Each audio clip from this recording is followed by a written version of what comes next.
안녕하세요. 마틸다입니다. 오늘도 이어서 하느님이시요 사람이신 그리스도이시 읽어드리겠습니다. 이 책은 예수님께서 마리아 발도르다를 통해 2000년 전 예수님의 생애를 직접 계시와 환시로 받아쓰게 한 책입니다. 책과 저자 소개가 궁금하신 분은 동영상 아래를 참고하세요. 복음 준비 49장 목자들의 경배 지금부터 시작합니다. 나는 스승이신 예수님 앞에서 글을 쓰고 있다. 나를 위하여 모든 것을 나를 위하여 그렇게도 오랜 세월 후에 나를 위하여 순전히 나를 위하여 돌아오신 스승 예수님. 여러분은 아마 내게 이렇게 말할 것이다. 아니 무슨 소리인가? 당신이 다시 듣고 보고 하는 것이 거의 한 달이 되었는데 그렇게도 오랜 세월이 지난 후에 마침내 예수님을 맞이했다고 말하다니. 나는 내가 말과 글로 여러 번 말한 것을 다시 한번 대답하는 것이다. 보는 것과 듣는 것은 다른 것이고 특히 남들을 위하여 보고 듣는 것과 순전히 나를 위하여 나만을 위하여 보고 듣는 것은 다르다. 첫째 경우에는 나는 구경꾼이고 내가 보고 듣는 것을 옮기는 사람이다. 그러나 이것이 내게 기쁨을 주지만 그것들은 언제나 우리에게 큰 기쁨을 가져다 주는 일들이니까. 그것이 외적인 기쁨이라는 것도 사실이다. 말들은 내가 그렇게도 잘 느끼는 것을 제대로 표현하지 못한다. 그러나 이 이상 더 낮게 내 감정을 표현할 줄은 모른다. 요컨대 내 말은 내 기쁨이 훌륭한 책을 읽거나 아름다운 광경을 보는 어떤 사람이 느끼는 기쁨과 비슷하다는 뜻이다.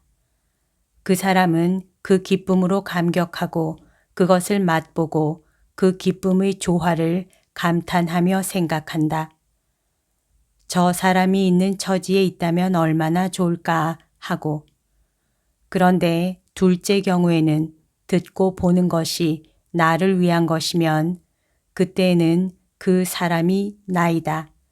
그 사람이 나에게는 내가 듣는 말이고 내가 보는 얼굴이다. 나와 그분이고 나와 마리아이고 나와 요한이다. 살아있고 참되고 실제적이고 아주 가까이 있는 분들이다. 영화 필름이 돌아가는 것을 보는 것처럼 내 맞은편에 있는 것이 아니고 살아있는 사람들 같이 내 침대 곁에 방안을 왔다 갔다 하거나 가구에 기대거나 앉거나 서거나 하는 사람들, 내 손님들이다. 이것은 누구나가 보는 환상과는 아주 다른 것이다. 요컨대 이 모든 것이 나를 위한 것이다.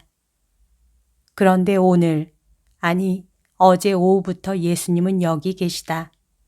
상아 빛을 띤 흰 모직으로 지은 그분의 보통 옷을 입고 계신데 그 옷은 하늘에서 입고 계신 옷, 너무 희어서 빛의 실로 짰다고 할 수 있을 비물질적인 옷, 아마포로 지은 것 같은 빛나는 옷과는 무게와 빛깔이 사뭇 다르다.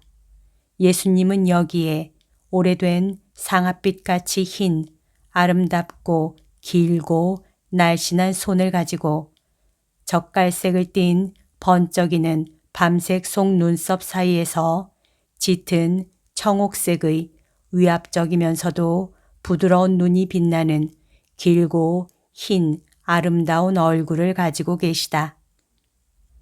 예수님은 여기에 길고 부드러운 아름다운 금발을 가지고 계시다. 해가 닿는 부분은 더 선명하고 굽이진 안쪽에는 더 어두운 젓갈색 금발이다. 예수님은 여기 계시다. 그분이 여기 계시다.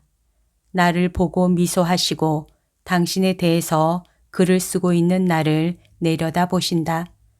비아레치오에서 하시던 것과 같이 또 성주간 후부터는 안 하시던 것과 같이 성주간부터는 그분이 내게 열병이 되는 그 모든 슬픔을 주셨다. 그 슬픔은 그분을 잃은 고통에다 적어도 내가 그분을 보았던 그곳에서 살기만이라도 하는 기쁨을 빼앗기는 고통이 덧붙여졌을 때에는 거의 절망이 되었었다.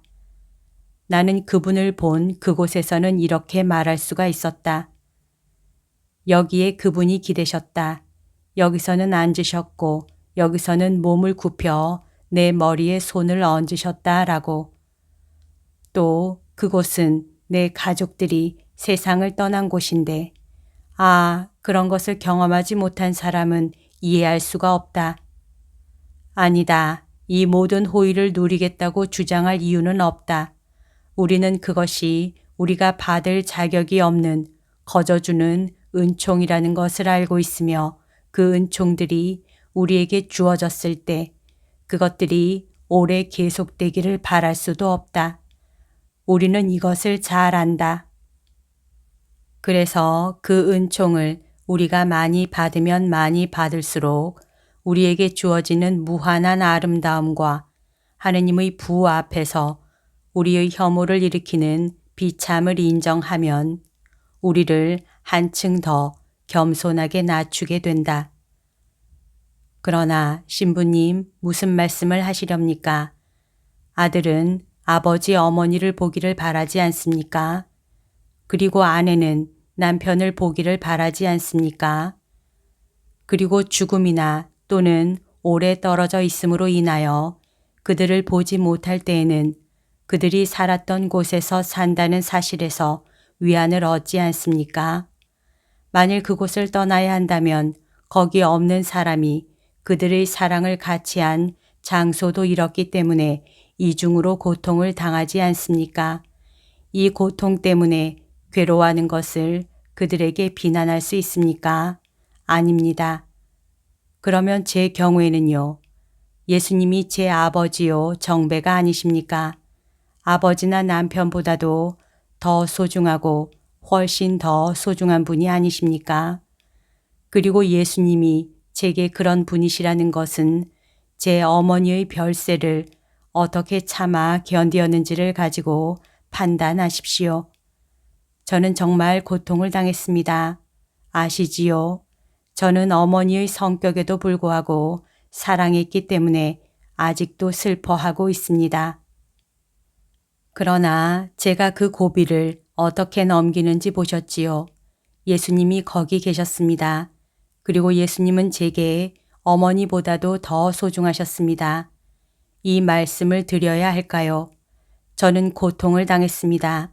그런데 그때 괴로웠던 것보다 8달이 지난 어머니의 죽음을 지금 더 괴로워합니다. 이것은 지난 2달 동안 나를 위해 예수님을 모시지 못했었고 나를 위해 성모 마리아를 모시지 못했었기 때문입니다. 그리고 지금도 이분들이 저를 잠시 내버려 두시기만 해도 저는 그 어느 때보다도 병든 고아로서의 제 슬픔을 더 느끼게 되고 그 무정한 날들의 인간적인 쓰라린 고통에 다시 잠기게 됩니다. 오늘 들려드릴 내용은 여기까지입니다. 오늘도 하느님의 뜻 안에서 서로 사랑하는 하루 보냅시다. 사랑합니다. 축복합니다.